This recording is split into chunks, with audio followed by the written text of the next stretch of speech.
Hello, Yankri here with another, well, it's not really artifact-centric, it's actually more about low-quality games journalism again, but it's journalism about artifacts. We'll call it a artifact and games journalism rant video slash shit talk. I've tried to make this video for like 2.5 hours to very, very little success, and I should have been asleep a couple hours ago. So let's just skip most of this article. It keeps taking me like an hour to make the video, and then I've got this like hour-long spiel, and I'm like, oh god, this is fucking horrible. No one's gonna watch this. I wouldn't watch this. So I'm gonna try and do this in under 5 minutes. Let's do some. Let me just talk about some complaints I have with this. So he gets a few things wrong about Richard Garfield, but talking about the game basically. It's just like in some ways he's actually over crediting Garfield. It's kind of weird, while also like talking shit about him, because he's like, designed by Richard Garfield. He's had many successes. He hasn't really had any successes, like major successes besides Magic the Gathering, though.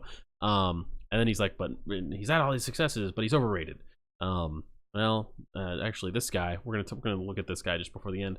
He's pretty overrated considering how much he fucking talks himself up in his little blurb, but how shittily he's done a job of researching this. So. Skip ahead a little bit. He talks about how many unique mechanics. I came up with 57.57 unique mechanics across 310 cards. Oh, I think there are 33.4 unique mechanics in Artifact. I can make up numbers too.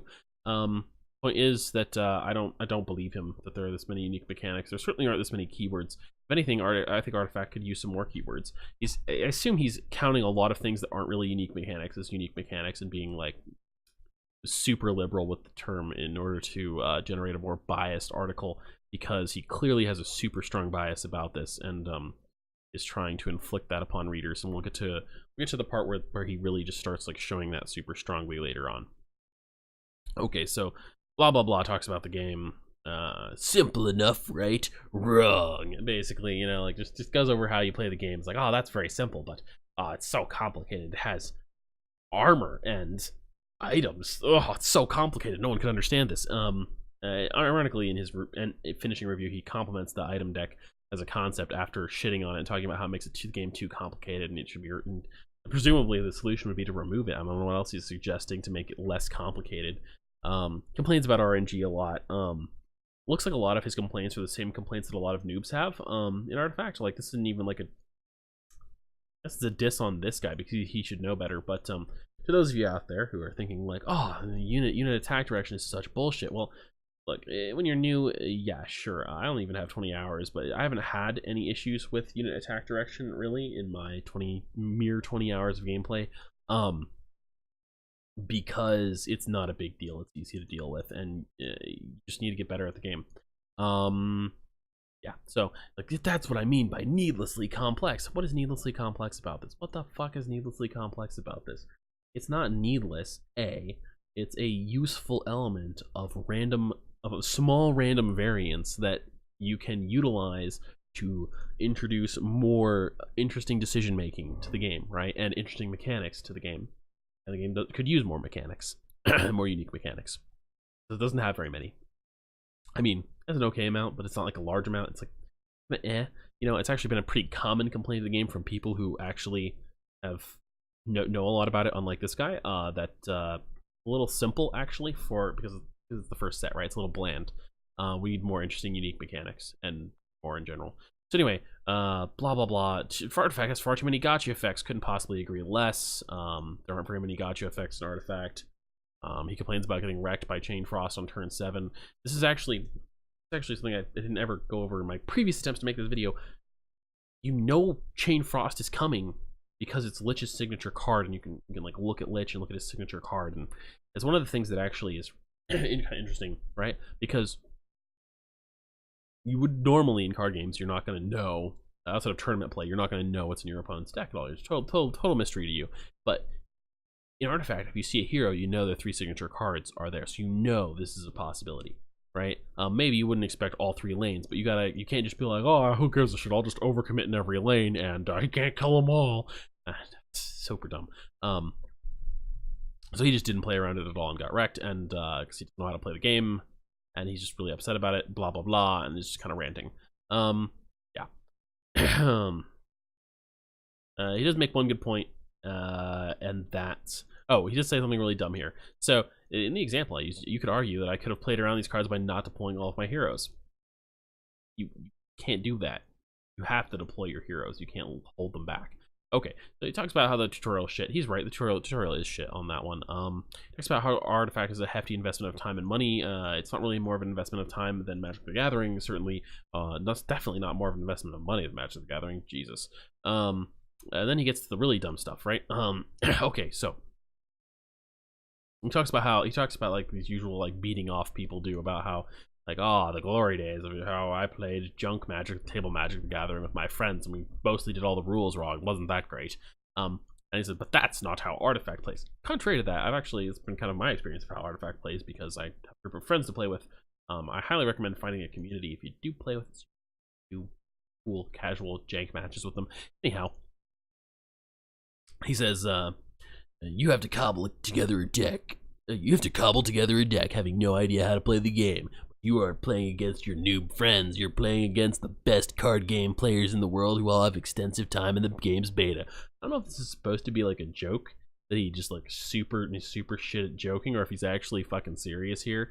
If he is, like, what the fuck are you smoking, dude?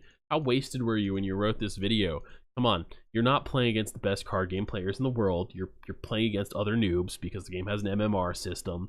And those people are getting matched against each other constantly, probably by now. It's got a loose bracket, so maybe they're getting matched against the other best players who have started playing Artifact recently, but you're not getting matched versus pros as a new player, or at least not outside of a bug or two in the matchmaking algorithm. You're getting matched versus other new players. Okay, so it's a little loose, so maybe you get matched versus someone who's a little more experienced than you once in a while, but it's not really a big deal. And of course, if you're playing draft, you're on equal footing for the decks, draft is kind of the main gameplay mode of Artifact. I love constructed in most games. Draft is amazing in Artifact. Anyhow, you're thrown to the wolves, all of whom have decks that, according to a few popular streamers, take anywhere from $300 to $500 to build. All right, I don't know what fucking like dumb shit you are following. Who's like the popular streamer who said this, but they're wrong. It's possible that this was referring to costs during the beta. It's possible it's referring to costs during the beta. Like when they first released the ability to sell rares, the beta prices were just insane. Cards were crazy expensive. This is not the state the game released in. You would have to be a moron to think things would be this expensive at release. Just absolute insanity. The entire game collection is like $300 or less right now. A single deck is like $30 to $50. So maybe he put too many zeros on there. I don't know. Yeah, we're being really generous here. But it doesn't sound like it the way he's phrasing this. So yeah, and it's like, oh well, you're gonna get wrecked by these people in constructed. Well, you know, you can buy yourself a top tier deck for like $50, and then you've played like $70 for the game, which is not that much more than a AAA game. And if you really want to play constructed, you can do that, or you could just play draft for free, and it's completely fair footing, and you're not playing versus these super elite players that supposedly exist anyway, because you're getting matched versus other noobs, of which comprise the majority of the game population. Okay. Yeah. The Artifact made blah blah blah. Takes to ask you to put up a ton of money up front, and that's actually the beauty of Artifact's game design. It's also its problem, but its problem is it does not ask you for a lot of money up front. It asks you for very little money up front, so that in the back you pay a lot potentially. The game is pretty expensive if you want a full collection, as games go. It's not Sims level expensive, but it's pretty expensive. Anyway, I've written a lot about this pricing model before. You don't have to like it, but the point is that this guy actually doesn't really talk about it, but he basically just kind of like talks it up like, wow, game expensive, don't play this game. What would he suggest you play instead? Hearthstone, game he mentions frequently, and I assume he plays since he writes a lot of articles about it. Oh yeah, Hearthstone's so much cheaper. Don't me just spend like 6 hours a day for 2.5 months grinding up my fucking Hearthstone collection instead of just buying it. Or I could buy it in Hearthstone for way more money than in Artifact. So, all right. Anyway, that's like a whole different thing. But blah blah blah complains about how long the games are and says like, oh, it's not that bad that games are 12 hours. Games can be super long. That's okay. But I guess it's not okay in Artifact. It's just okay if you're Twilight Imperium. I'm not really sure where he's fucking going with that, because I was like, that's not what I come to see CCGs for. CCGs have always been about quick, snappy matches. Since fucking when? Since 2014? 4 years ago? Because it's not really how CCGs have always been since 1991. So fuck off. I don't know. Like, this is just some dumb shit basically right here. I don't even know. It's just weird. It's a weird thing. It's a weird thing. Games don't even take 45 minutes normally. Some unusual games might, but 15 to 30, sorry. 15 to 30 is like the normal. Blah blah blah. Talks about graphics. Be accurate there. They are great. I should do a whole video about that. Blah blah blah blah blah blah blah blah. Artifact badly needs a design twist to reduce all its excess mechanics. What excess mechanics, dude? It doesn't have that many mechanics. It needs more from the next expansion. Those made up mechanics that you just added to it that are probably the same, like the same fucking mechanic, like kind of as a unique thing 8 or 10 times. Newsflash, like 3 different cards that add or subtract armor are not all different mechanics just because they're different cards. Armor manipulation, there we go. It's a mechanic. Things that manipulate the armor of a card. Boom. Anyhow, or maybe Artifact can survive if those fan bases have enough whales. Well, I mean, based on the Steam market price alone, I'm pretty sure Artifact has probably generated enough money since launch just to fucking keep the game going for the next 10 years. It's actually obscene how much money Valve makes on this game, to the point where, honestly, people probably should be offended if they don't pour a lot of money back into it. Anyway, blah blah. It's like Artifact isn't even what Richard Garfield developed CCGs to be. He wanted Magic the Gathering to be done in 10 minutes. Well, he failed because Magic the Gathering matches aren't normally done in 10 minutes, unless you've got some, like, you know, special personal little friend group that just plays like all aggro all the time and just goes super fast. It's not normal. Just so you know. Okay, so this is still longer than I really would want this video to be. To be honest, I said like 5 minutes, like it's been like 15. But that kind of covers it. Basically, he just said some really fucking weird shit that isn't even accurate about the game, because I assume he didn't play it very much and didn't really research the game, and probably his 45-minute match took too long because he's one of those people I was playing against that were like 7 minutes behind me on the fucking chess clock. Because he's new at the game is the point I'm making there. It just seems like his gripe basically is he wants Hearthstone. He wants to see Hearthstone. He wants to see just more Hearthstone out of card games, and he doesn't see that, so he doesn't like the game. That seems to be kind of the gist of the article. It's not simple enough. It's not fast enough for him, and so he thinks the game is bad. And the problem is that, like, I guess you can't say game reviewing. Oh gosh, you know what? Okay, I'm readjusting this thing. I guess you can't really say game reviewing should be 100% objective, because it's not really possible. But I feel like we ought to have like some basic things that we can all agree on, like axioms, kind of like the way math works for reviewing games. And game review shouldn't go something along the lines of, I personally don't enjoy this, so it's a bad game. You know, I didn't actually finish Pillars of Eternity, for example. I make the Pillars of Eternity. I keep making this Pillars of Eternity example a lot of times, and now I don't think I've made it in this video yet. Shit, I'm ahead of myself. But I personally didn't really like Pillars of Eternity that much. I just couldn't get into it. Like, it's not like it was bad. I just couldn't get into it. Same thing with I haven't been able to get into. Maybe I will eventually, but I haven't been able to play very far into Divinity 2. Divinity 2, is that am I getting the name right? Shit, hopefully I'm getting the name right. Anyway, fantastic games, both fantastic games, deserve at least 8 or 9 out of 10, and that's what I would give them in a review. What I would not do is say, like, I couldn't get into it, and so 6 out of 10. You know, the graphics were pretty good and it had an interesting class system, but I just couldn't get into it. Bad game. And that's what this guy's pretty much doing right here. And it's kind of like the example I've given previously, then you haven't seen, but like I'd have to blah blah blah. I wanted to address Artifact. He basically says it currently stands as a monument to the flaws of early CCG design. This is kind of like if I said, you know, Pillars of Eternity is a bad game. It is a monument to the flaws of early RPG design, and it's got like all this fucking complicated dialogue. It's got like all these classes and skills and shit.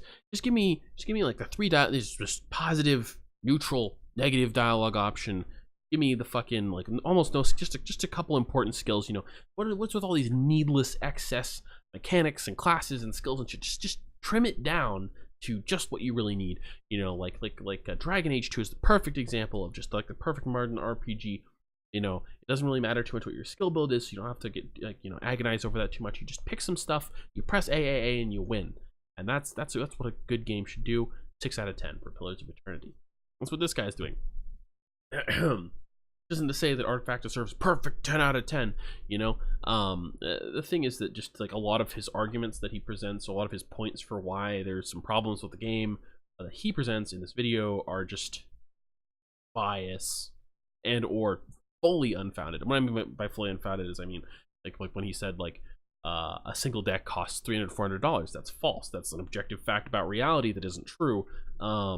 As well as some of his comments about gameplay are objective facts about reality that aren't true, because I don't know, he just didn't really research the game enough.